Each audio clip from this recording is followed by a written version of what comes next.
প্রিয় বন্ধুরা, আজকে আমরা তৈরি করব পিৎজা। এটা বাড়িতেই তৈরি করব, আমরা রুটিতে তৈরি করব। আমি এখানে পিস কাটা রুটি নিয়ে নিয়েছি। প্রথমে ভালো করে এগুলোকে তেলে একটু ভেজে নিতে হবে।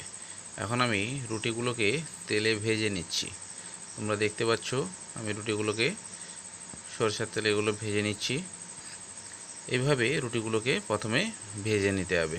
হালকা আঁচে রুটিগুলোকে খুব সুন্দর করে ভেজে নিচ্ছি। এইভাবে রুটিগুলো সমস্ত ভাজা হয়ে গেলে এরপর যে তেলটা থাকবে তাতে আর একটু তেল দিয়ে দিতে হবে। এখন এতেই সামান্য তেল দিয়ে দিচ্ছি। এরপর তেল দিয়ে ভেজে রাখা যে রুটিগুলো সেগুলো এতে বসিয়ে দেবো। এইভাবে আমি পাশাপাশি এগুলো রুটিগুলোকে বসিয়ে দিচ্ছি।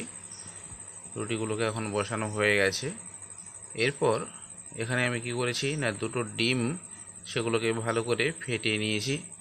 এবার এর উপরে আমি দিয়ে দিচ্ছি ডিম। এখন আমি এই ডিমটাকে কিছুক্ষণ এটা ফুটতে দেবো, অর্থাৎ ভালো করে এটাকে একটু ভেজে নেব।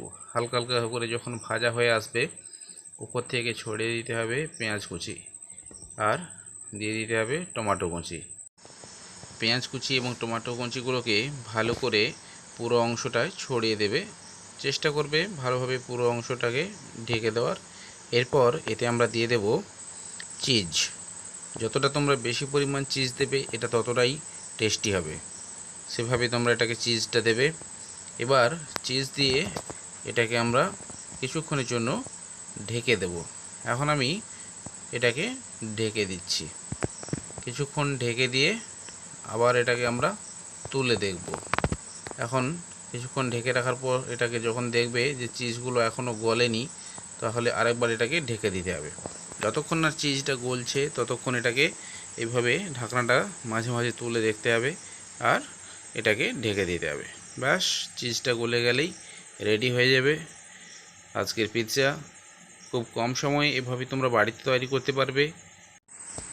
আশা করি তোমরা দেখেই বুঝতে পারছো এটা কতটা সুন্দর হয়েছে এবং এটা খেতেও ভালো লাগবে। এভাবে তোমরা বাড়িতে একবার চেষ্টা করে দেখো।